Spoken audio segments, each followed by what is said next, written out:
Hey students, welcome to the virtual tour of Lake Anna. My name is Miss Barney. I'm going to be showing you around a little bit here today. First of all, we're going to show you the map right here of Lake Anna. It's a pretty large lake. We're going to focus on the south part of the lake, which is what we consider the warm side of the lake or the private side.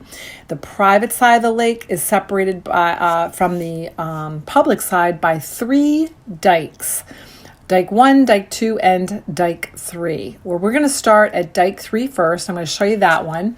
And Dominion's North Anna Nuclear Power Plant discharges warm water into Lake Anna through this 3rd dike right here. It's next to the dam. And then Dike 2 is where Lake Anna hosts their July 4th fireworks show, which is really cool. And then Dike 1 is closest to the nuclear power plant. So it's right here. And then I'm going to point right next to there is where the nuclear power plant station is found. Okay. So Lake Anna has dual personalities. One side is very private while the other is more public. Sometimes you'll hear it called the hot side and the cold side, or the warm and the cold side, or the private side and the main lake. So the entire lake is very large. And let's go ahead and take a tour. We're going to go out on the pontoon boat with Bailey. That's my bulldog, one of my bulldogs. I have another one named Mika. She's not coming with us on this tour. I'm going to lower the boat by using a switch on the side there, which lowers the boat. The pontoon usually gets covered when we don't use it. It's been uncovered, and all we got to do is lower it into the lake. And just keeping it up keeps it clean. The entire 13,000 area lake was created by and belongs to Virginia Power. And Virginia Dominion has an easement around the entire lake. The North Anna River was dammed in order to create the lake and to build the nuclear plant. And the plant required cooling lagoons for the reactors. And so Lake Anna was divided into 2 sections. And here's the temperature right now. It's 86.6 degrees. So anyway, the plant did need cooling lagoons. And so Lake Anna divided it into 2 sections, one most often referred to as the private side, which is made up of 3 lagoons. Now, the land around the lake belongs to individual owners. Those with waterfront property have exclusive use of that particular piece of shoreline known as Virginia Dominion's easement. And as property owners, they may use that part of their property for recreation and agricultural purposes only, not for building any structures. So subdivisions also have common areas for the use of the property owners within that particular community. Waterfront property owners have boathouses and shelters or docks on their waterfront. And so the main lake is approximately 9,600 surface acres of water. And it's located in Louisa and Spotsylvania counties. Oh, you see that temperature? It's still about the same. We're heading out. We took a right. We're going kind of south, and then we'll head north. Okay, so we're going to go through the first canal here. There are 3 canals. The private side here, there's only about 3,400 surface acres of water, and it's all in Louisa County. And the canals are linked the 3 lagoons to each other so that you can access the entire private side. There's no marinas on this side of the lake to launch with launch areas, and the general public is not able to put their boats in this side of the lake.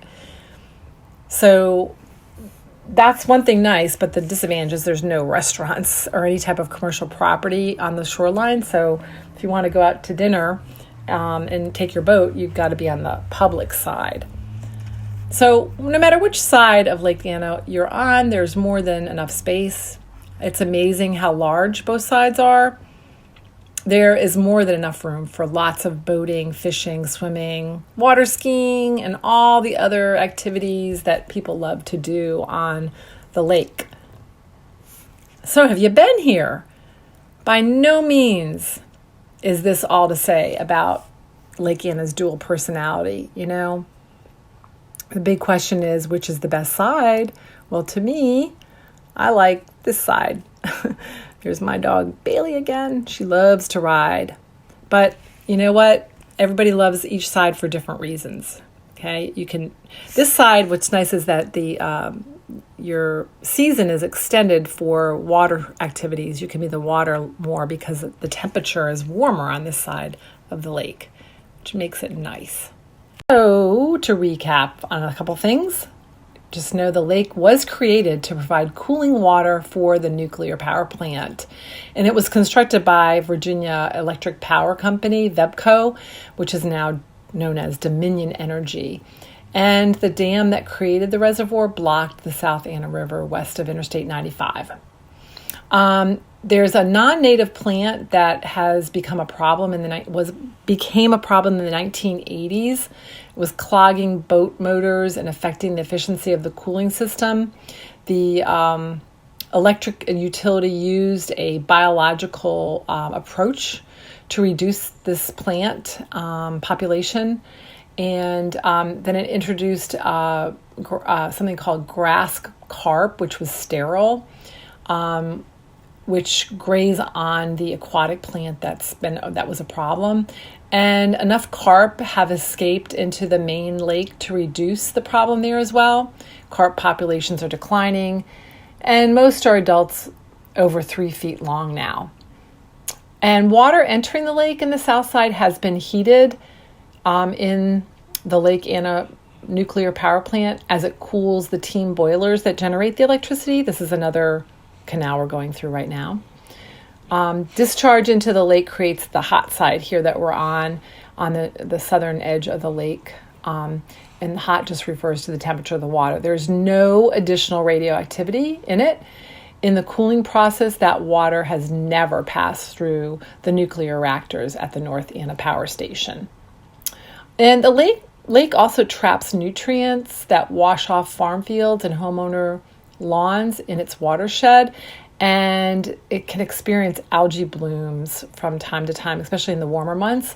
So the Virginia Department of Health issues swimming advisories from time to time when they've identified potentially harmful levels of what we call cyanobacteria in the water, and that can create, irritation. Obviously, it's not good for you. And the blooms in the Lake Anna occur in the coves where the shallow water gets warmest and the circulation is minimal. And so the discharge from the nuclear plant is thought to minimize the blooms because it creates that current.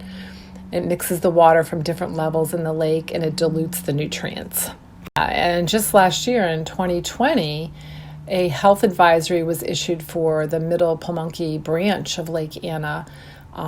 The Upper Pamunkey branch, Terry's Run, and the Upper North Anna branch, because the amount of cyanobacteria, once known as blue-green algae, exceeded safe levels for swimming or even paddleboarding. So those things do occur here from time to time. Let's talk a little bit about fishing. A lot of people like to come up here and fish. Initial stocking of fish began in 1972. And they introduced the largemouth bass, the bluegill, sunfish, and some catfish. And then they also introduced in 1980s the herring and the shad. And that helped to provide additional forage for open water predators. So annual stockings of striped bass and hybrid striped bass continue in order to maintain their fisheries, or other species are self-contained. The other species are self-sustaining. But usually the fishermen, they fish late in the day or early in the morning, especially on the public side because it's pretty heavily populated in the summer months on the public side. So they tend to fish up there in the early mornings and late evenings, whereas on the private side over here, there's a lot of good places to fish, and you can see fishermen out from time to time throughout the day. Let's talk a little bit about the state park, which is a little north of where we are, and it's on the public side, but you really should go to see what they have to offer there. Actually, this June 12th, coming up at 11 o'clock, they're going to have a gold panning activity. So get ready to go catch some gold fever. If you're interested, go on over. I'll leave a number here for you to call. It is free, and I think it'll be so much fun, but you do have to pre-register for it. You can go to their site and find out more information.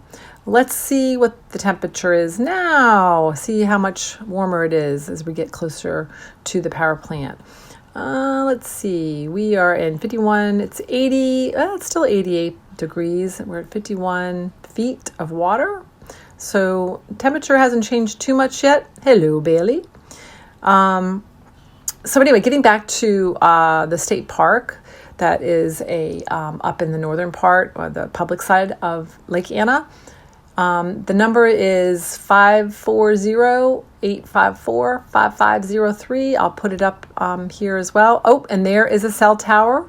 It's the only one that I've found on this side of the lake, on the private side. But they're actually building more and more around this area because it's starting to become more populated. People are starting to realize the nice advantage of Lake Anna. It's a very, rural area, and it's just very peaceful up here. And I think there's more and more people starting to move up into this area, or at least maybe move up here for a second home in the summertime. As we are moving up to see the power plant, I just want to give you a little information about the power station. This facility was named after the North Anna River, which was dammed to form the Lake Anna's reservoir and the waste heat treatment facility. Both have become popular outdoor recreational areas, and it powers the power plant powers 450,000 homes.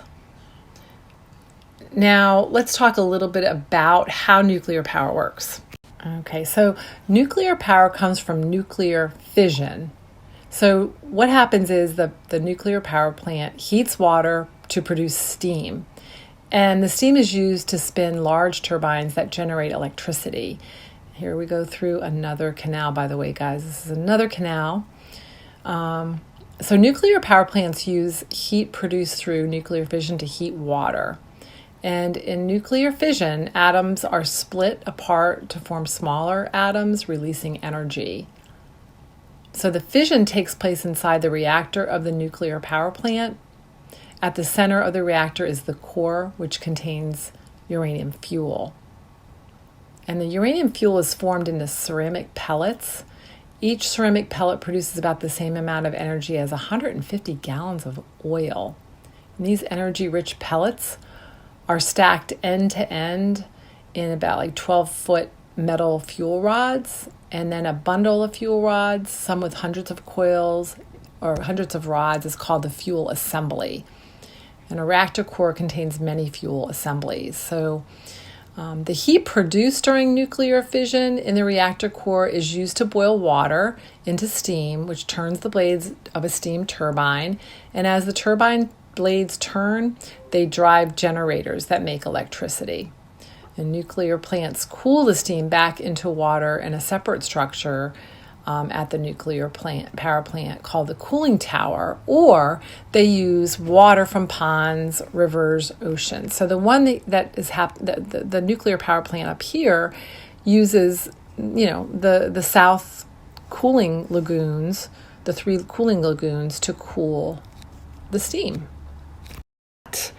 Of homes, it's very underdeveloped. On the private side, you can see a lot of trees and vegetation. Very, very healthy area. Like I said earlier, lots of wildlife. We unfortunately haven't seen anything. I know. Usually we'll see ducks and bald eagles out here. Now look at the temperature. It's gone up. It's now, what does it say? 90. I can't read it. What is 90 degrees. Okay, we're getting close to the power plant. So I'm pointing just around that bend is where the power plant, where you'll see it. You'll see the domes for it. But you can see there's not a lot of homes up here. There are homes, but the water is so incredibly warm that it's like a sauna. It's incredibly hot, but it's definitely you can get in it. A lot of people do. But there is the power plant. We can't get very close to it. There's the domes of the power plant.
What's that?